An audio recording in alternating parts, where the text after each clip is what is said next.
Gracias a Dios, hermanos, de nuevo con ustedes. Gracias a Dios que Dios nos permite congregarnos en este lugar, por lo menos en un sentido de ánimo, en un sentido espiritual. Como decía Pablo en varias ocasiones a los corintios, estaré con ustedes, pero estoy en el espíritu, en ánimo, en integración a la congregación. Y yo sé que a pesar de que aquí estamos solamente yo y mi familia, hermanos, yo pues para dar la enseñanza y mi familia pues para ayudarme, como siempre lo han hecho, por la gracia del Señor puedo reconocer que mi familia ha sido un gran apoyo, un gran soporte a mi ministerio. Sé que ustedes están aquí, tengo ya mucha necesidad de verlos. Yo sé que ustedes igual tienen esa misma necesidad de estar aquí. Pero pues confiemos en el Señor, hermanos. Veamos, analicemos y vemos esa posibilidad de regresar ya a congregarnos, pero tenemos que hacerlo de una forma respetuosa a las autoridades, de una forma prudente, de una forma sabia. Entonces, hermanos, en lo que viene ese momento de volvernos a congregar y estar aquí para disfrutar de forma presencial de la vida de la iglesia, yo les pido que oremos y que pongamos en manos del Señor este estudio que vamos a tener el día de hoy. Amado Señor, bendito sea tu nombre. Gracias, Padre, porque podemos acercarnos al trono de gracia a través de nuestro Señor Jesucristo. Gracias por todo lo que haces, por todo lo que has hecho y por todo lo que harás por nosotros. Gracias, Señor, porque nos das el ánimo de continuar. Gracias porque reconocemos la presencia de tu Espíritu, Señor, que nos da ese ánimo, ese gozo, aún en medio de circunstancias tan difíciles como las que estamos viviendo. Pero Dios, en tu infinita misericordia, en tu infinito control y poder, sabemos, Señor, que todo esto es para bien y por eso te alabamos, te bendecimos, porque nosotros no estamos, Señor, en las manos de circunstancias, Señor, no estamos en manos, Señor, de la casualidad, de los eventos, de un virus. No estamos en manos, Señor, de las adversidades que hay, Señor, sino que estamos en tus manos y todo lo que pasa, Señor, tú lo permites para tu gloria y para el bien de nosotros. Gracias, Señor, por ese gran amor. Gracias por ese infinito control y poder que tienes sobre nuestras vidas. Gracias, Señor, porque sabemos que esto no nos destruye, sino que esto nos edifica, Señor, y nos hace más fuertes, más maduros, más aptos para tu gloria y para tu honra, Señor. Por eso hoy pedimos que tú nos abras el entendimiento para que esta enseñanza que tú nos quieres dar, Señor, a través de tu palabra, de tu Espíritu, sea bien recibida en nuestros corazones, que la palabra de Cristo more en abundancia en nosotros, para que podamos vivir, Señor, de una forma correcta delante de ti. Gracias por estos distintivos que estamos estudiando. Gracias, Señor, porque el evento, Señor, tan anhelado por muchos de nosotros de formalizar la membresía de esta iglesia viene pronto, Señor, cuando sea el momento, cuando tú lo permitas, pero sentimos que vendrá ya pronto. Señor, eso, Señor, es maravilloso. Y todo este estudio, Señor, está fortaleciendo a esa membresía, Señor, que tú quieres utilizar para gloria y honra de tu santo nombre. Gracias, Dios, por este estudio. En el nombre de Cristo oramos. Amén. Bien, hermanos, pues estábamos estudiando el jueves pasado la importancia de este distintivo que muchos no reconocen. Yo te decía que muchos círculos cristianos creen que la salvación es un evento donde son partícipes 4 personas, por decirlo así. Dios Padre es correcto, Dios Hijo es correcto, Dios Espíritu Santo es correcto, pero también incluyen al hombre. Y eso, hermanos, no es una enseñanza bíblica como lo hemos estado estudiando. La salvación es un acto soberano de Dios. Este distintivo del señorío de Cristo de la salvación es sumamente importante porque centra nuestros corazones. Muchas veces nos llenamos de egoísmo porque creemos que nosotros somos partícipes en muchas cosas en la vida espiritual. Pero la realidad, hermano, hermana, es de que en la vida espiritual prácticamente no fuimos partícipes de nada. El Señor tuvo que ponerlo todo. El Señor está vivo, Él vive y reina y regresará. Tenemos un Dios vivo, tenemos un Dios verdadero, no tenemos un Dios que se puede reconocer en un panteón o se puede reconocer como alguien que existió y que en un concepto humano lo divinizó. No, tenemos al Dios único y verdadero como nuestro Dios. Y ese Dios, hermanos, está vivo y es el que tiene que poner todo para salvar a los que están muertos en sus delitos y pecados. Entonces, el señorío de Cristo de la salvación es una doctrina, es un fundamento, pero nosotros lo vemos como un distintivo sumamente importante porque centra nuestro corazón en un concepto justo, en un concepto honesto de quién realmente fue el que nos dio la salvación. A través de toda la palabra de Dios nos damos cuenta que Dios siempre ha elegido, Él es el que elige. En el Antiguo Testamento vemos a todos esos justos de Dios, todos esos hombres de Dios, mujeres de Dios, que Dios llamó. El hombre no se acercó. Vemos a ese hombre tan significativo del Antiguo Testamento como es Abraham, y Dios buscó a Abraham, Dios trajo a Abraham, Dios fue el que redimió a Abraham, Dios fue el que le puso fe a Abraham, e incluso encontramos esa hermosa confesión en la palabra de Dios de que el justo por la fe vivirá. O sea, ese justo que fue el representante del primer hombre que tuvo fe en Jehová, en ese aspecto íntimo, en ese aspecto de relación, ese hombre tuvo fe no porque él la generara, sino porque Dios se la puso. Y así vemos al rey David, así vemos a todos los hombres de Dios pasando por el Antiguo Testamento, los profetas, los reyes, los jueces. Dios fue el que llamó. Y después en el Nuevo Testamento vemos el mismo canon, el mismo aspecto de salvación.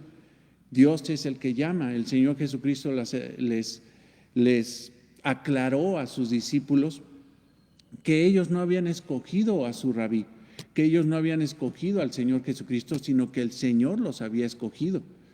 En aquel tiempo la tradición era de que un discípulo podría escoger al rabí que quiera, podría acercarse al rabí que quiera. Él escogía a su rabino.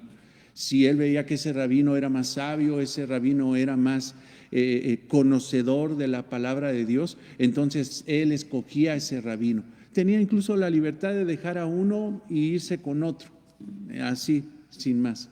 Pasaba el que realmente le cautivaba en ese momento, abandonaba a este e iba. Ellos escogían a su rabino. Pero en el caso, hermanos, de nuestro Señor Jesucristo y de los discípulos, el Señor les aclara que ellos no lo escogieron, Él los escogió a ellos.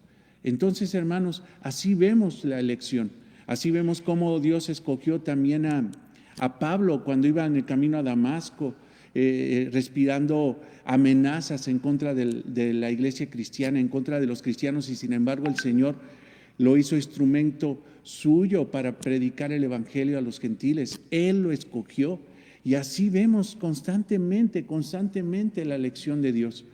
El pensar que una persona escoge a Dios es un concepto totalmente antibíblico, pero te decía que normalmente es un concepto que tiene toda la gente cuando se convierte. Ellos creen, y yo creo que así fui contigo, y yo también así lo creí, que yo había escogido a Dios, que yo había escogido al Señor, y todavía llegamos a esas expresiones tan raras de que te abro mi corazón para que tú entres, y que el Señor es un caballero y que toca la puerta, y si tú le abres, como un acto de elección del hombre, elegir a Dios, si tú le abres la puerta de tu corazón, entonces Él entra y pondrá mesa. Cosas bien raras, hermano, pero nosotros creemos fielmente que la soberanía en la elección, el señorío en la salvación, es totalmente de Dios a través de nuestro Señor Jesucristo. Entonces, la doctrina de la elección divina está explícitamente enseñada a lo largo de las Escrituras. Estoy leyendo ya nuestro distintivo, hermanos. Por ejemplo, únicamente en las epístolas del Nuevo Testamento aprendemos que todos los creyentes son escogidos de Dios. Te pido que vayas a Tito 1:1. Tito 1:1.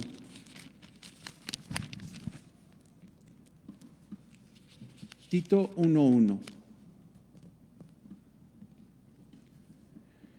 Y esto lo encontramos en la salutación de Pablo hacia Tito.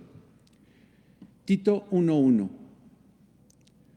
Pablo, siervo de Dios y apóstol de Jesucristo, conforme a la fe de los escogidos de Dios. O sea, Dios es el que escoge y el hombre no es el que escoge a Dios.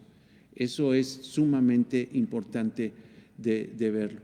Nosotros fuimos escogidos según el designio de su voluntad. Te voy a pedir que vayamos a Efesios 1:11, que es lo que leíamos de una forma, no sé, yo me emocioné, hermanos, al leer Efesios capítulo 1, porque es contundente la enseñanza del señorío de Dios Padre, Dios Hijo y Dios Espíritu Santo de la salvación. Es contundente, como lo dice en Efesios 1. Pero ve el versículo 11.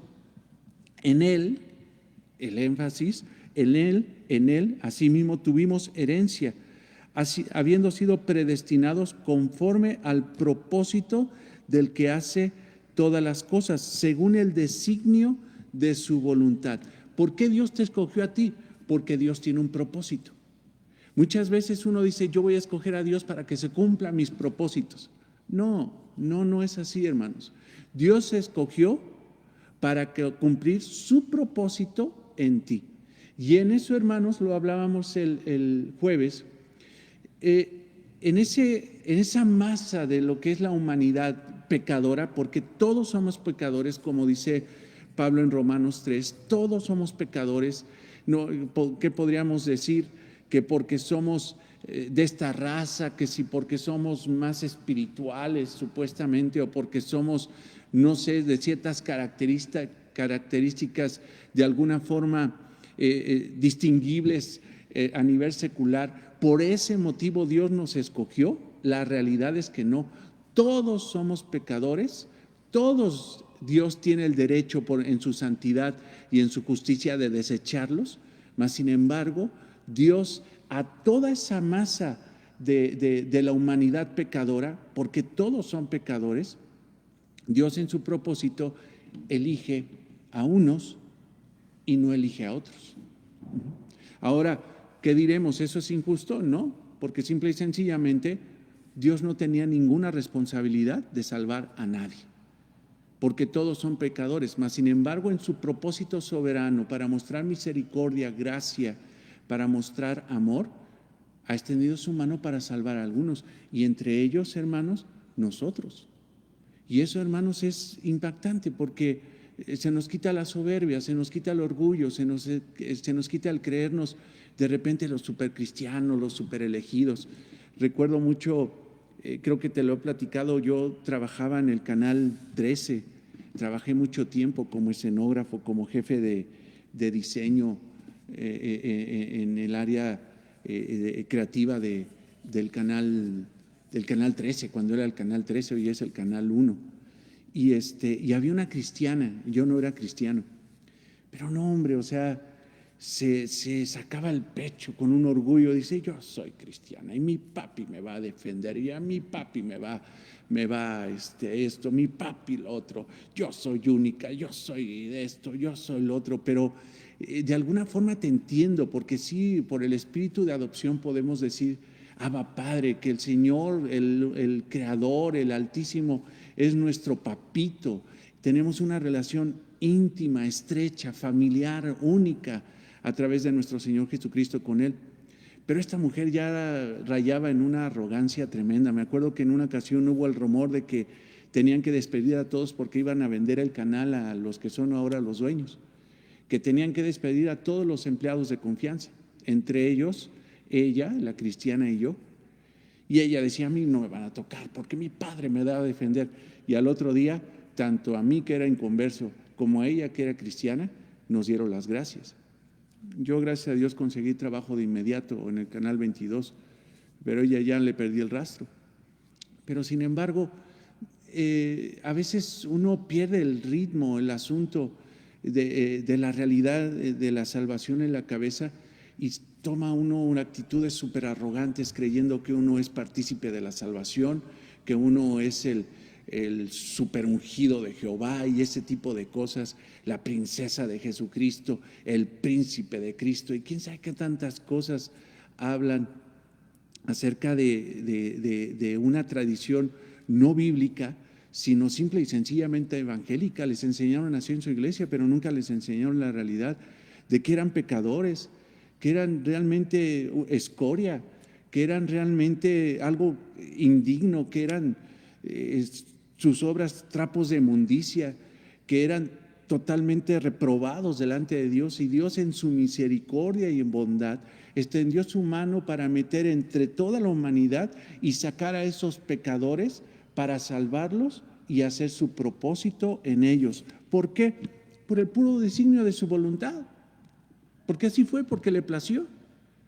De repente uno le preguntan, oye, ¿por qué hiciste eso? Pues porque quise. Pero dame un motivo. Tengo mi motivo, pero simple y sencillamente porque quise. Aquí el Señor está diciendo, ¿por qué salva a unos? Porque simple y sencillamente fue el designio de su voluntad. Porque se le antojó hacerlo, hermanos. Porque no tenía ninguna responsabilidad de hacerlo. Mas sin embargo lo hizo. Y en eso nos tenemos que gozar, hermanos. En eso nos tenemos que gloriar. Que el Señor hizo lo que quiso en nosotros y nos salvó, siendo que podría haber desechado nuestras vidas. Te pido que vayas a Lucas 12:32. Lucas 12:32. Ve lo que dice el Señor en Lucas 12:32. Lucas 12:32. No temáis, manada pequeña. Fíjate, o sea, no somos la gran, no temáis, manada pequeña, porque a vuestro Padre le ha placido daros el reino. Al Padre le plació. Donde nació todo esto fue en el Padre. Si tenemos el reino, si hemos entrado al reino, si entramos como en esa bancarrota espiritual, como pobres espirituales confesando nuestros pecados, si nosotros lloramos por nuestros pecados, si nosotros entramos mansos al reino, dispuestos a obedecer al Rey, si nosotros hemos recibido misericordia, hermanos, es porque Dios hizo las cosas. Nos escogió en Él antes de la fundación del mundo, para que fuésemos santos y sin mancha. Pues te pido que vaya para que veas esta expresión. Yo sé que la estás escuchando y dice, eso es Biblia. Sí, es correcto. Efesios 1:4. Efesios 1:4.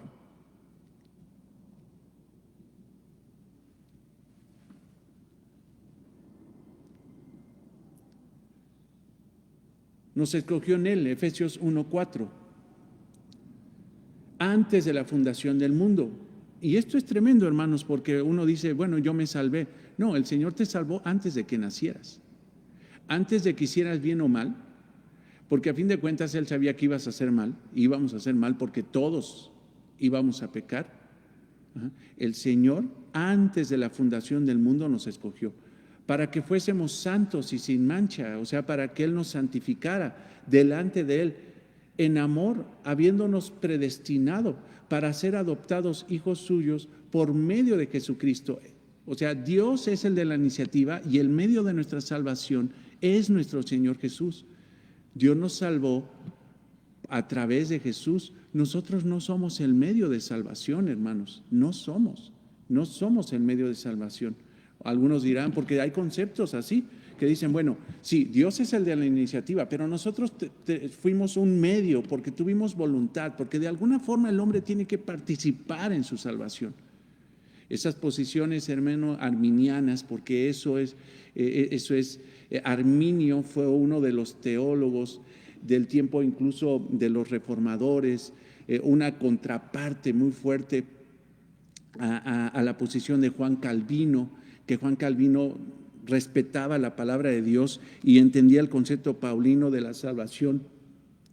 por medio único de Cristo. Solo Cristo es el que salva, mas sin embargo la posición arminiana era una contraparte donde decían, sí, Cristo es necesario, pero sin embargo el hombre tiene participación en su salvación. Y esa doctrina ha permeado mucho dentro de los círculos incluso más fuertes carismáticos, donde la gente se ve con una arrogancia confesando, declarando, exigiéndole a Dios como si fueran ellos los que le hacen así al Señor, siendo que el Señor es el que hace así a todos, el que rige a todos.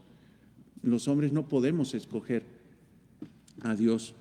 Efesios 1:4, entonces dice, nos escogió en Él antes de la fundación del mundo para que fuésemos santos y sin mancha delante de Él, en amor, habiéndonos predestinado para ser adoptados hijos suyos por medio de Jesucristo, según el puro afecto de su voluntad. Ve por favor a Romanos 8:28. Romanos 8:28. Romanos 8:28. Y veamos lo que dice el apóstol Pablo a la iglesia en Roma. Somos llamados conforme a su propósito. Me adelanto un poquito, dice, porque a los que antes conoció también los predestinó para que fuesen hechos conforme a la imagen de su Hijo. Y a los que predestinó a estos también llamó, y a los que llamó a estos también justificó, y a los que justificó a estos también glorificó. Esto lo encontramos en Romanos 8:28 al 30. Entonces ve la línea de la predestinación. Ahora ve las expresiones, o sea, leamos con cuidado. Y a los que predestinó, a estos también llamó. A los que llamó, a estos también justificó. Y a los que justificó, a estos también glorificó. Ahora, glorificar es el estado eterno, cuando nosotros estemos ya en la presencia de Dios con la unidad de un cuerpo redimido, regenerado para la eternidad, un cuerpo ya incorruptible y la unidad de nuestra alma. Regresaremos a ese punto. Esa es la glorificación. Eso habla ya de estar en el reino, de estar ya en el estado eterno, de estar en la presencia de Dios, como dice Apocalipsis 21, en la presencia de Dios eternamente en santidad para gloria y honra suya. La glorificación. Pero si tú vienes desde el punto de glorificación y te regresas, dice, a estos también glorificó, pero antes dice, a los que justificó. O sea, antes de la glorificación está la justificación, el ser declarado justo. A pesar de que es pecador uno, a través de la obra de Cristo, si hay fe y ponemos convicción de nuestro pecado, arrepentimiento, nos arrepentimos delante de Él y recibimos a Cristo como Señor y Salvador, Él nos justifica, nos declara justos. Esa obra es de Dios. Pero dice, antes de eso, a los que llamó, o sea, ser llamados. No puede haber llamamiento si no hay una obra de Dios. Entonces, fíjate, hay glorificación, pero antes de eso hubo justificación. Antes de la justificación hubo un llamado, pero antes de todo eso hubo una predestinación. Entonces, el darle un énfasis fuerte al hecho de que yo nací en Cristo el 27 de octubre de 1995, yo estaba haciendo cuentas de cuánto tiempo ya llevo de cristiano y ya creo pasé los 20 años, perdóname por mi memoria que ya sabes que es como de elefante, pero ya tengo más de 20 años. Y a veces uno hasta lo apunta a la Biblia y dice, mira, este fue el día que yo recibí al Señor Jesucristo, que yo me convertí en cristiano, que yo esto. No, antes de que fueras llamado, Dios te había predestinado. O sea, ve aquí la estructura. Predestinación, la expresión es un destino de antemano. O sea, antes de nacer, Dios ya te tenía glorificado. Por favor, velo ahí. O sea, antes de que tú nacieras, antes de la fundación del mundo, el Señor ya te tenía glorificado en su voluntad. Entonces, hermanos, aquí hay aspectos importantes que ver. Si antes de nacer ya éramos salvos, ¿en qué momento se pierde la salvación? Si antes de nacer ya éramos salvos, si antes de la fundación del mundo Dios nos predestinó y ya nos tenía glorificados, entonces ¿en qué punto de la vida de un cristiano se pierde la salvación? ¿O por qué pecado se pierde la salvación? Porque hay unos que dicen, ¿sabes qué? Si tú pecas, el Espíritu Santo se entristece y se va. Y ese se va, no sé de dónde lo sacaron, porque simple y sencillamente eso no dice la palabra de Dios. El Espíritu Santo, hermanos, se entristece, pero nunca se va, porque Él es el sello, Él es la garantía de nuestra redención. El Señor es el que dispuso predestinarnos. El medio para la salvación, para llevarnos a ese destino de antemano, fue nuestro Señor Jesucristo, muriendo en la cruz por cada uno de nosotros, muriendo por los que iban a creer. Y el Espíritu Santo viene y certifica, sella, son las arras, la garantía de nuestra redención, como lo dice en Efesios 1. Entonces, hermanos, no hay voluntad del hombre para escoger a Dios. Esto es sumamente importante, pero a la vez hermoso, hermanos, porque como dicen tantos teólogos y lo dicen de una forma muy correcta, si la salvación dependiera de nosotros, nadie sería salvo, porque nadie, hermano, quiere acercarse a Dios. Y la gente que se acerca, en su sentido natural, lo único que quieren, hermanos, es un milagrito. Lo único que quieren es que Dios les resuelva sus cosas. Lo único que quieren es que simple y sencillamente Dios les quite todas las complicaciones que su mismo pecado tiene. Pero no buscan a Dios para decirle, perdóname, te necesito y sálvame. Y si una persona lo hace y lo hicimos en su momento y lo seguimos haciendo, hermanos, no es porque nosotros seamos muy buenos, es porque el Señor es bueno. Esa es la realidad. Te pido que vayas a primera de Pedro 1:1 y vamos a ver ahí un concepto que ha sido incluso muy mal entendido. Incluso esta enseñanza que es malentendida, se la he escuchado a un pastor que se llama Chuy Olivares. Chuy Olivares es un buen pastor, o sea, mas sin embargo sí tiene de repente doctrinas medio raras que si tú lo escuchas está bien, pero nada más filtra bien lo que enseña, porque de repente se le van las cabras al monte. Y ve lo que dice aquí, y él, ahorita te explico lo que dice él, y realmente lo que está diciendo el apóstol Pedro. El apóstol Pedro está diciendo lo mismo que decía el apóstol Pablo. Está hablando de la predestinación, pero Chuy Olivares tiene una traducción de este pasaje un poco errónea o totalmente errónea, que altera totalmente el concepto, y el problema aquí es que un poco de levadura leuda toda la masa, te confunde. Tenemos que ser bíblicos. Ve, primera de Pedro 1:1-2. Pedro, apóstol de Jesucristo, a los expatriados de la dispersión en Ponto, Galicia, Capadocia, Asia, Bitinia, elegidos según, escucha esto, aquí está, elegidos según la presciencia de Dios Padre en santificación del Espíritu. Ahora, aquí el problema que tienen muchos junto con Chuy Olivares, así lo he oído de él, es que dice que presciencia es un conocimiento previo. Un conocimiento previo. La palabra es prognosis, es presciencia. Entonces, lo que interpretan muchos es que Dios, para salvar, lo que hizo fue, antes de la fundación del mundo, ver en el futuro, porque Dios, hermanos, Él es el único ser que puede ver el pasado, el presente y el futuro al mismo tiempo. Dios simple y sencillamente está viendo, hermano, todo esto, todos los aconteceres en un solo momento. O sea, es difícil de entender eso, mas sin embargo, así es nuestro Dios. Y lo que dicen muchos es que Dios, para salvar, lo que hizo fue ver en el futuro y decir, mira, Él sí me escogió. Hay un preconocimiento. O sea, estoy viendo en el futuro y Raimundo creyó en mí, entonces lo voy a salvar. Pero vi en el futuro y vi que Raimundo no creyó en mí, entonces no lo voy a salvar porque no creyó en mí. Así es como lo interpretan estas personas.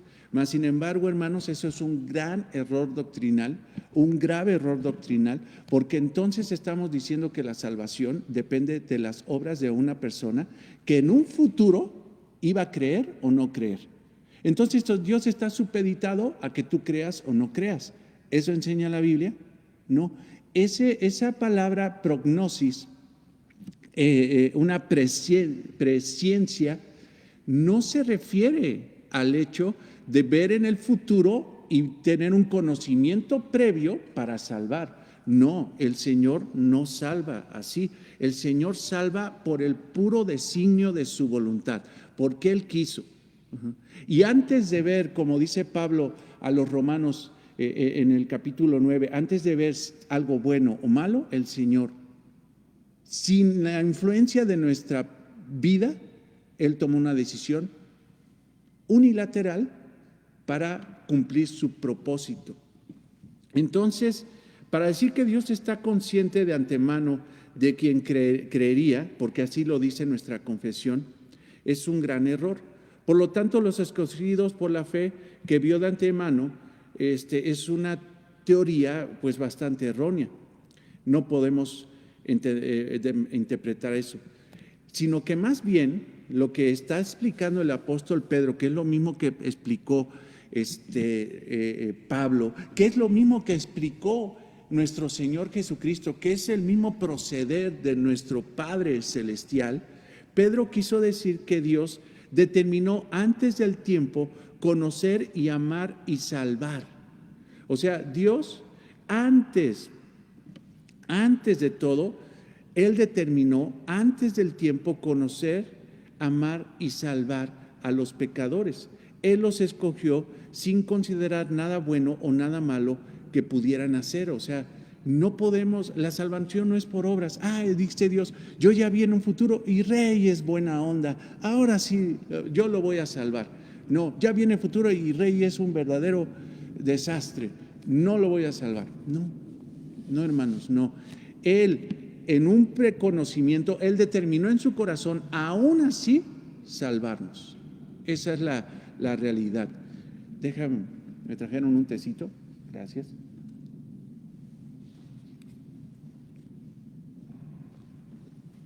Ay, Dios. Gracias a Dios ya no está tan duro el frío, pero hay frío.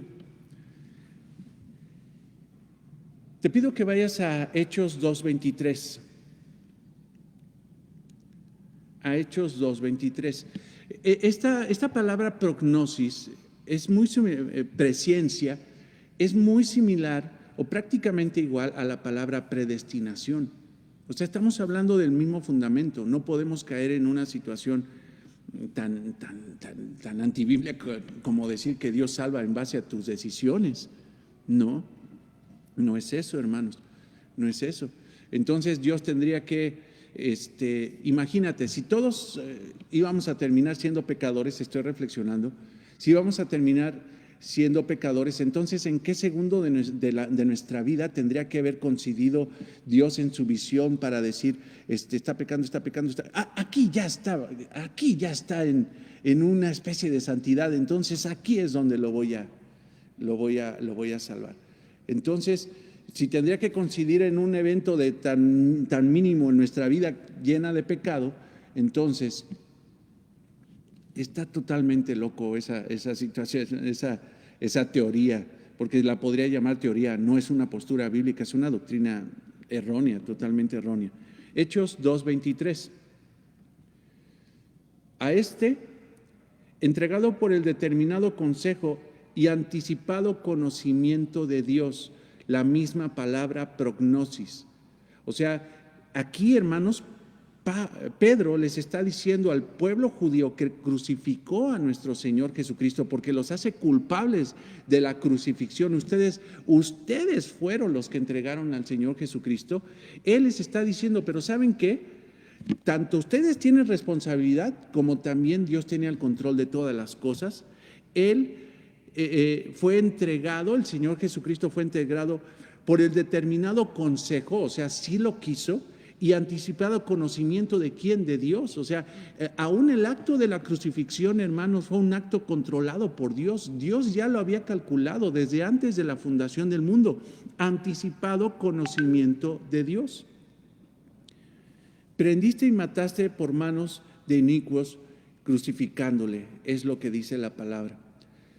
La Escritura enseña entonces que la elección soberana de Dios es hecha según el puro afecto de su voluntad y conforme al propósito del que hace todas las cosas según el designio de su voluntad. Esto, hermanos, es maravilloso, porque si la salvación depende de Dios, nuestra salvación es segura, porque Dios no es un mediocre.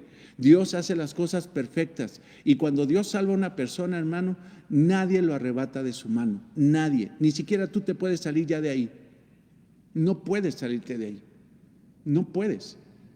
Pero si la salvación depende del hombre, hermano, como tantas cosas que de repente van bien en nosotros y van mal, entonces nuestra salvación de repente, hermano, ¿la tendríamos o no la tendríamos? Si dependiera del hombre. Pero la salvación, hermanos, es un acto unilateral, es exclusivo de Dios. Hermano, nosotros no tenemos nada que ver en eso, nada que ver, aunque tenemos una responsabilidad. La responsabilidad del hombre de responder positivamente delante del Evangelio. Lo vamos a ver más adelante. Lo vamos a ver más adelante. Él nos escogió únicamente porque le agradó hacerlo. Te pido que vayas, lo reitero, Efesios 1:5, ya lo hemos leído, que Él nos escogió según el puro afecto de su voluntad. Dios entonces declara lo por venir desde el principio. Te pido que vayamos a Isaías 46:10. Isaías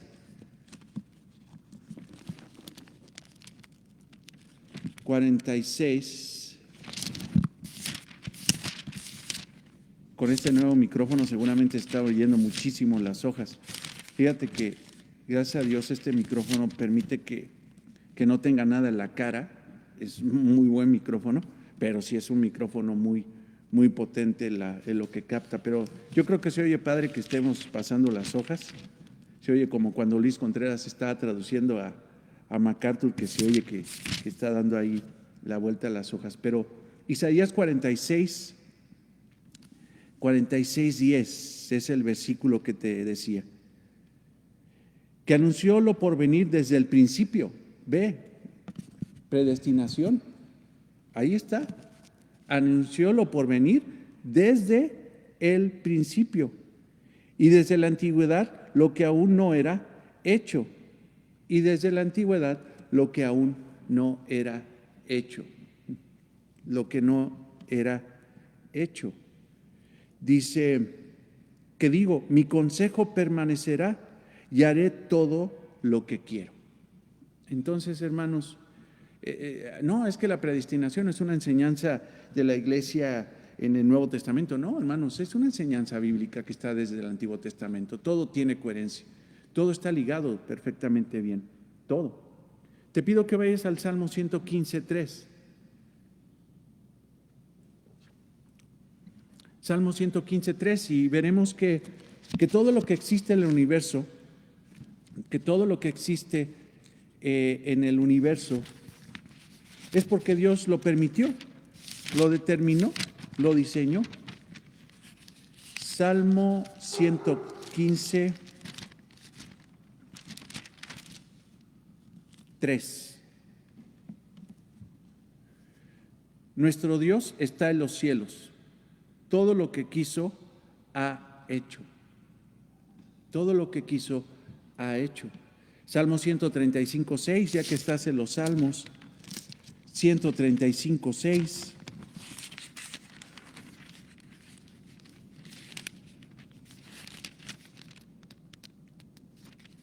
Ya llegué, espero que ya hayas llegado. Todo lo que Jehová quiere, lo hace, en los cielos y en la tierra, en los mares y en todos los abismos. todo lo que quiere hacer Jehová, lo hace. ¿Quién lo detiene? ¿Quién detiene la mano del Señor? ¿Quién le dará consejo? ¿Quién le podrá decir, sabes qué? La regaste. ¿Quién le podrá incluso decir al Señor, sabes qué? Cuando me escogiste, cuando me salvaste, te equivocaste. No, no se equivocó. Aunque para nosotros sea una situación incluso que nuestra cabeza no capte la dimensión de eso, que diga, ¿cómo es posible que haya hecho Dios eso por mí? El Señor no se equivocó al salvarte. El Señor no se equivocó porque Él cumplirá el propósito por el cual te ha salvado. Te ha salvado. Entonces, hermanos, las Escrituras afirman tanto la soberanía divina como la responsabilidad humana. Esto es importante, esto es algo, hermanos, que ahí es donde empieza, como dicen en mi pueblo, la puerca empieza a torcer el rabo, ¿no? Porque nuestra cabeza no es capaz de dimensionar esta realidad o estas dos realidades, mas sin embargo la Biblia las enseña, las tenemos que aceptar. Hay cosas, hermanos, que nuestra cabeza no entiende, mas sin embargo, simple y sencillamente lo tengo que aceptar. ¿Por qué? Porque lo dice la Biblia y no hay ni para dónde hacerse. La Biblia habla de eso. Y la Biblia habla de la soberanía de Dios, de que Dios tiene, ¿cómo se llama?, el control de todos los eventos del universo. Aún la salvación es del Señor, pero por otro lado, también el hombre es responsable de sus actos. Entonces, de repente uno dice, bueno, si Dios es el que controla todas las cosas, entonces nosotros somos simple y sencillamente unos muñecos, unos títeres al servicio de Dios. Y la realidad es que la Biblia no enseña eso, porque la Biblia enseña que el hombre es responsable de sus actos, responsable de sus pecados. Él sufrirá las consecuencias de sus errores. Él, en el momento de que Dios lo llama a salvación, tiene que responder positivamente al Evangelio. El hombre tiene que responder, y si no responde al Evangelio, el hombre es culpable de eso. La realidad, hermanos, es de que de la responsabilidad del hombre lo vemos simple y sencillamente en el destino final de nuestra alma, cuando nosotros dejemos esta tierra, ya sea una persona que crea o no crea, todos terminarán en juicio. Cuando una persona, hermanos, muere, si muere en Cristo, va al bemá de Cristo, al tribunal de Cristo, como le enseña Pablo a los Corintios. Va delante de Cristo al tribunal para que Él sea evaluado y se le dé galardones en base a su obediencia a la palabra en esta tierra. Termina en un tribunal. Y cuando una persona inconversa muere, va a terminar también en un tribunal, pero no va a ser el bemá de Cristo, el tribunal de Cristo, que ese es para los salvos. Va a terminar en el gran trono blanco, que es el tribunal de juicio de Cristo para los incrédulos, para mandarlos directo al infierno. Entonces, hermanos, si el hombre no es responsable de sus actos, entonces ¿por qué lo juzgan? Cualquiera diría delante de Dios, pues ¿por qué me juzgas si tú fuiste el que controlaste todo? No. Dios es soberano, Dios es el que controla todas las cosas, pero el hombre es responsable de sus actos. Eso, hermanos, se llama tensión. Parecen dos doctrinas que están totalmente opuestas, pero están en la Biblia y hay una tensión. De repente hay hermanos que dicen, no entiendo eso, ¿por qué dice eso la Biblia? ¿Por qué dice que somos responsables si Él es el que controla todas las cosas? Pues, hermanos, pues ve y pregúntale a Dios. Es que acuérdate, hermano, que la Biblia no tiene lógica humana. La Biblia tiene conceptos divinos, hermano, que vienen de la mente del Señor y que para los inconversos es una locura. Para un cristiano, hermanos, el concepto de la soberanía de Dios y la responsabilidad humana no tendría que ser una locura. Tendría que ser, hermanos, un acto de humillación delante de Dios para decirle, Señor, no te puedo entender, mas sin embargo te glorifico por eso. Porque tus pensamientos no son mis pensamientos, porque tus caminos no son mis caminos.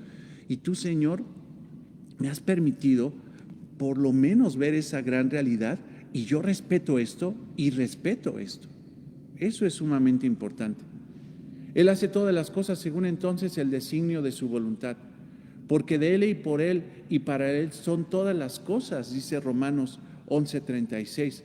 Para nosotros, sin embargo, solo hay un Dios, el Padre, del cual proceden todas las cosas, y nosotros somos para Él, y un Señor Jesucristo, por medio del cual son todas las cosas, y nosotros por medio de Él. Es lo que dice primera a los Corintios 6. ¿Qué hay acerca entonces del pecado? Porque aquí sale la pregunta acerca de esta situación del pecado. Dios, hermanos, no es el autor del pecado. Que diga, entonces si Dios tiene control de todas las cosas, si es el creador de todas las cosas, entonces Dios es el creador del pecado. No, Dios, hermano, no creó el pecado, mas sin embargo lo controla. Dios tiene soberanía sobre todas las cosas, aún en el pecado. Dios, haz de cuenta, Dios no generó el pecado. Digamos que esto es el pecado. Dios no creó esto. Eso fue Satanás. Eso fue la arrogancia de los seres que Él creó, que no los hizo impecables. Ni aun los ángeles son impecables, y lo sabemos porque Satanás era un arcángel y pecó en contra de Jehová. Los ángeles que hicieron caso y se fueron seducidos y que no se resistieron, como dice la palabra en el Nuevo Testamento, no se resistieron ante la tentación de Satanás y que cayeron, esa tercera parte de ángeles caídos, pues dan la evidencia de que no eran impecables. Dios creó al hombre, hermano, y lo hizo perfecto, pero no lo hizo impecable. No lo hizo impecable. El hombre pecó. Satanás fue el que metió la pata. Y en ese momento, hermanos, el pecado vino al universo. Mas, sin embargo, Dios, hermano, a pesar de que no lo genera, porque lo dice la palabra de Dios, que Dios no puede ser tentado por el mal, lo dice Santiago, y no tienta a nadie. O sea, Dios no es el generador ni el que manda a pecar a las personas. Dios lo que sí hace, hermanos, con el pecado es limitarlo o soltarlo, liberarlo. ¿Por qué? Porque simple y sencillamente tiene un propósito. Limitarlo.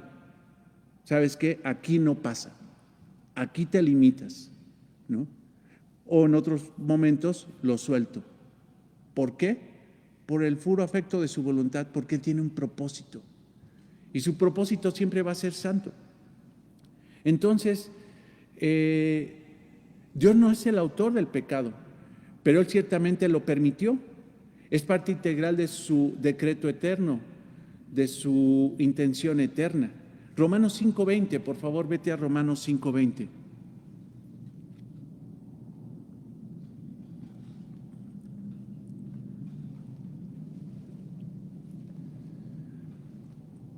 Podemos ver, mucha gente dice, bueno, ¿por qué si Dios es tan bueno permitió el pecado? ¿Por qué?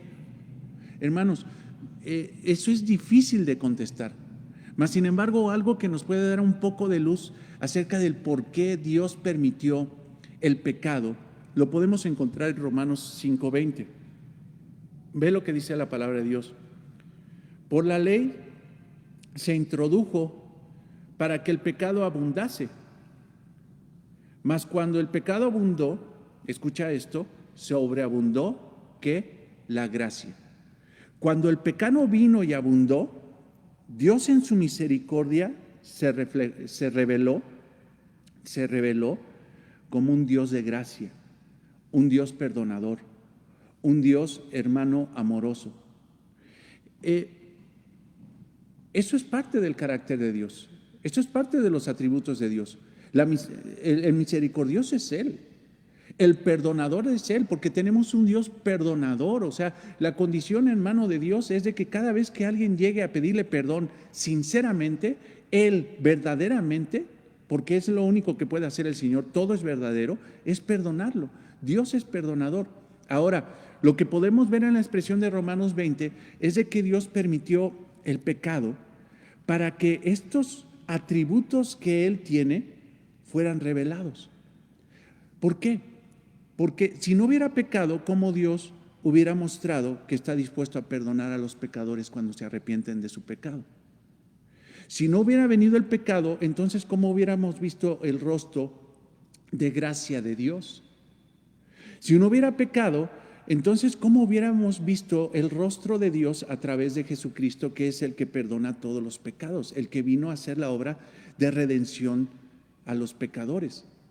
O sea, hermanos, si no hubiera pecado, imagínate que en este momento Adán y Eva no hubieran pecado y que aquí estamos todos, la simiente, que así es el asunto, la simiente de Adán y Eva.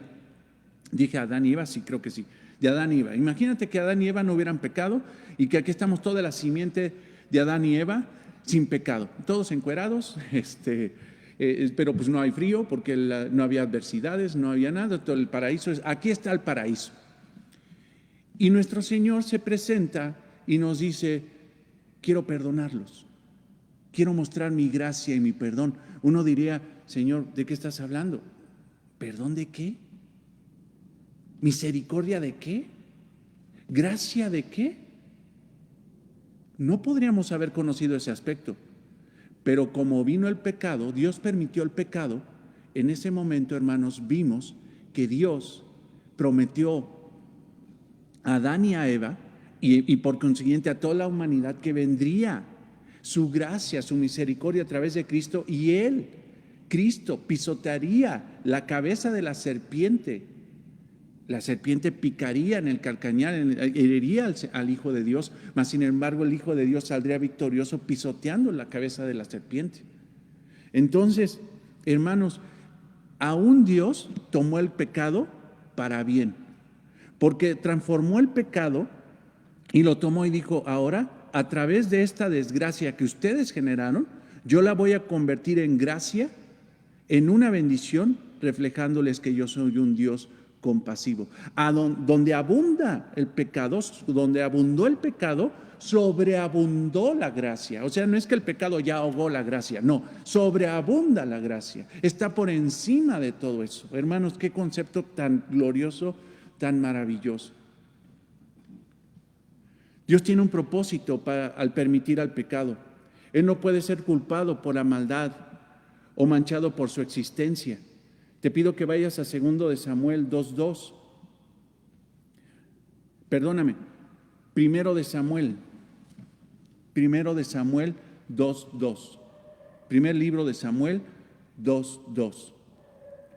Y ahí hay unas palabras magníficas, o sea, que hablan del carácter de Dios. 1 de Samuel 2:2. No hay santo como Jehová, no hay. O sea, nadie puede decir, es que Dios entonces pues, fue el creador del pecado, porque si es el creador de todas las cosas, no, perdón, pero no hay santo como Jehová. Su carácter divino y perfecto y santo no tolera el pecado. Son sus ojos tan limpios que no puede ver el mal. Él no genera pecado, mas sin embargo, aún por la gracia, hermano, Él lo controla. Porque si no fuera, hermanos, por la gracia de Dios que controla el pecado, por la soberanía que Él dice, lo voy a controlar porque tengo un propósito, pero va a haber un momento que lo voy a desatar. Si no fuera por Él, esto, hermanos, ríete de la pandemia. Ya hubiéramos muerto todos. Todos. Si Dios nos da la retribución justa de nuestros extravíos.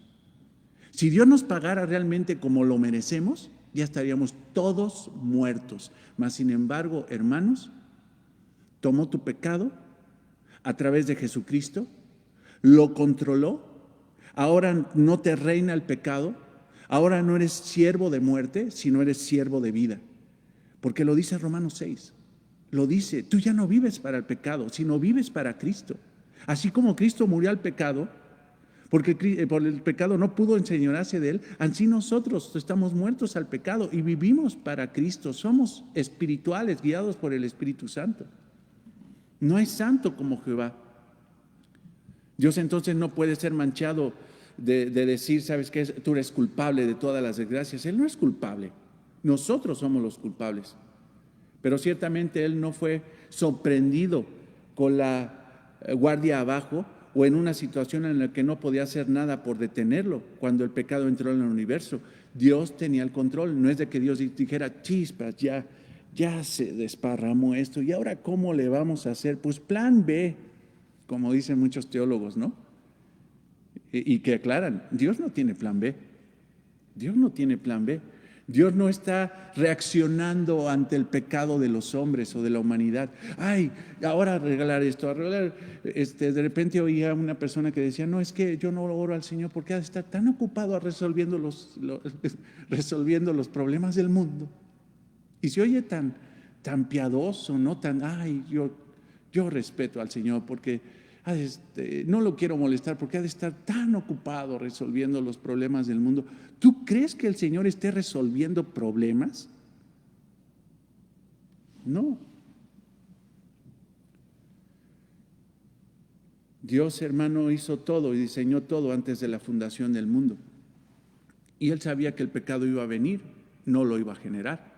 Pero sin embargo, Él dijo, lo controlo. ¿Para qué? Para mi propia gloria.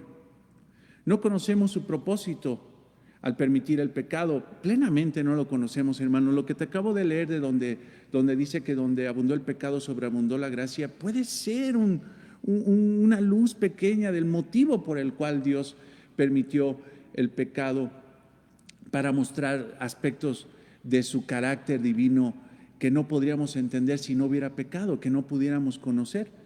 Mas sin embargo no conocemos su propósito al permitir el pecado, claramente en el sentido general. Él permitió el pecado para desplegar su gloria, lo podemos entender, su compasión, su perdón y salvación. Y Dios algunas veces usa el mal para cumplir el bien. Por favor, ve a Filemón 15. Filemón es un único capítulo, versículo 15. Porque quizá para esto se apartó de ti por algún tiempo. O sea, ¿qué está pasando aquí? Pablo le está escribiendo a Filemón, a este hombre que tenía un siervo llamado Onésimo, y Onésimo lo traicionó, pecó en contra de su amo, en contra de Filemón. Y hubo una situación donde Onésimo salió dándose a la fuga y fue a Roma, y ahí conoció a Pablo, y Pablo lo evangelizó, Pablo le predicó el evangelio, y Onésimo creyó y se convirtió en un hombre realmente útil en las manos de Cristo. Y fíjate lo que está diciendo Pablo a Filemón, porque quizá dice, no sé por qué Dios permitió que pecara y te hiciera ese fraude, o no sabemos con certeza si le robó o algo hizo, pero hizo mal Onésimo en contra de Filemón, su amo.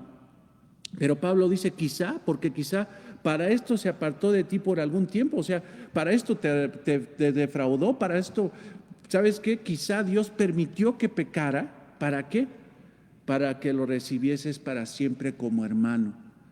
O sea, Dios tomó el pecado de un siervo, de un esclavo que defraudó a su amo, ¿para qué? Él no generó ese mal, él no robó, él no tenía eso, Dios no hizo eso, pero tomó el pecado de Onésimo, ¿para qué? Para que viniera y él cambiara las cosas y viniera algo para bien en la conversión de Onésimo. Génesis 45:7, te lo leo. Génesis 45:7, apúntalo, yo te lo leo, y si ya llegaste ahí, amén, gloria a Dios. Y Dios me envió delante de vosotros para preservaros por posteridad sobre la tierra y para daros vida por medio de gran liberación. Estas son palabras, hermano, de José, que está diciendo, ¿saben qué? Pues toda la desgracia que me vino, todo este pecado de mis hermanos en contra de mí, que unos incluso deseaban matarme, Dios lo tomó para bien y transformó el pecado para bien. Lo agarró y dijo, ahora ¿sabes qué? Voy a hacer esto, de esta desgracia que es podrida, apestosa, repugnante delante de mí, a mí no me supera. Esto no me va a mí humillar, sino que simple y sencillamente lo voy a agarrar y lo voy a convertir en algo para bien. Y así pasó. Así pasó. Génesis 45:8 dice, así pues, no me enviasteis acá vosotros, sino Dios, que me ha puesto por padre de Faraón y por señor de toda su casa y por gobernador en toda la tierra de Egipto. Génesis 50:20, vosotros pensasteis hacer mal contra mí. O sea, este mal, ustedes pensaban que estaban pecando y que me iban a destruir. Es más, ni siquiera pecaron. Nos vamos ahorita a matar. Ya nos cayó gordo este soberbio, ya nos cayó gordo cómo tiene ese favoritismo. Vamos a desaparecerlo, vamos a matarlo, vamos a venderlo. Mas sin embargo, vosotros pensasteis mal contra mí, dice Génesis 50:20, mas Dios lo encaminó a bien. ¿Ves? Para hacer lo que vemos hoy, para mantener en vida a mucho pueblo. Romanos 8:28. Ve esto, hermano. Y yo creo que sería el último versículo. Y ahí nos quedamos.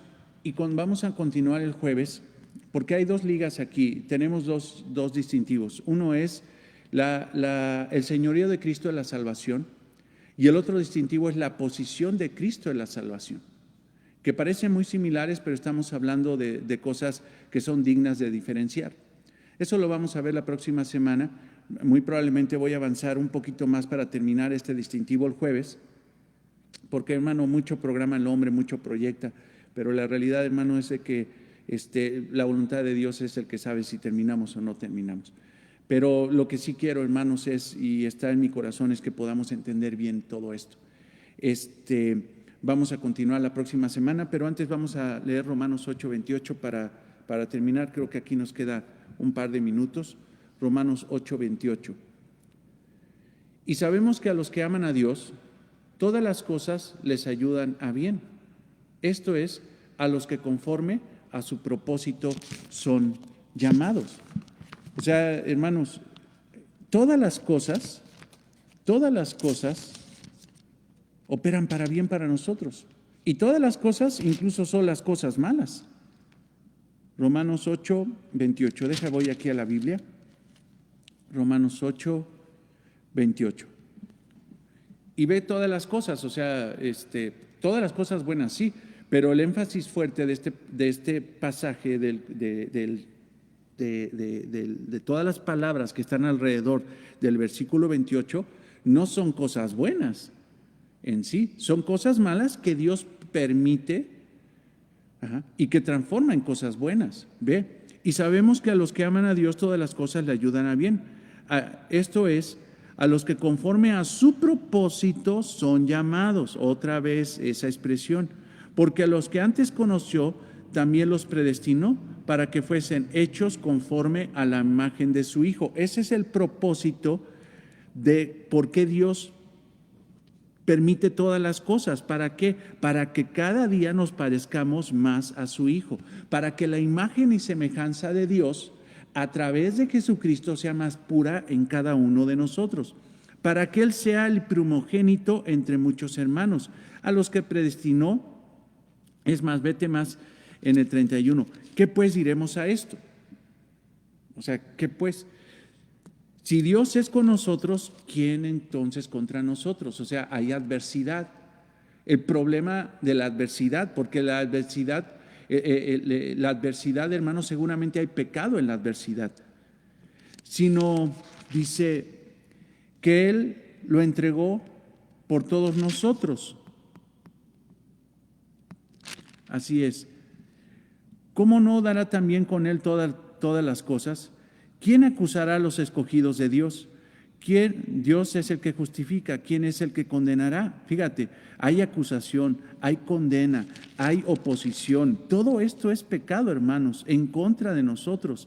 Cristo es el que murió, más aún el que también resucitó, el que además está a la diestra de Dios, el que también intercede por nosotros. ¿Quién nos separará del amor de Cristo? Ahora escucha esto. O sea, estos son grandes situaciones adversas, son pecados que atacan a los cristianos. Dice, tribulación o angustia o persecución o hambre o desnudez o peligro o espada, incluso que nos quieran matar, como está escrito, por causa de ti muertos todos, por causa de ti somos muertos todos todo el tiempo, somos contados como ovejas de matadero. Antes en todas estas cosas somos más que vencedoras. O sea, antes Dios toma toda esa adversidad, tribulación, angustia, persecución, que nos quieran matar, situaciones de hambre, de desnudez, todo eso, Dios lo transforma para bien. Antes en todas estas cosas somos más que vencedores por medio, ¿por qué? ¿Porque somos muy picudos? No, por medio de aquel que nos amó, por lo cual estoy seguro de que ni la muerte, ni la vida, ni los ángeles, ni principados, ni potestades, ni lo presente, ni lo porvenir, ni lo alto, ni lo profundo, ni ninguna otra cosa creada nos separará del amor de Dios que es en Cristo Jesús, Señor nuestro. Si el Señor tiene el control aún de la maldad, todo eso opera para bien. Y eso, hermano, nos lleva a reflejar el carácter de Cristo y a una mayor consagración a Él. Nada nos separará del amor de Cristo, hermanos. Entonces Dios es soberano y Dios es bueno, hermanos. Vamos a orar. Bendito Señor, te damos gracias por este estudio. Señor, solamente la obra de tu Espíritu podría abrir nuestro entendimiento para entender, para comprender, aún para aceptar y humillarnos delante de realidades tan difíciles, Señor, pero tan gloriosas.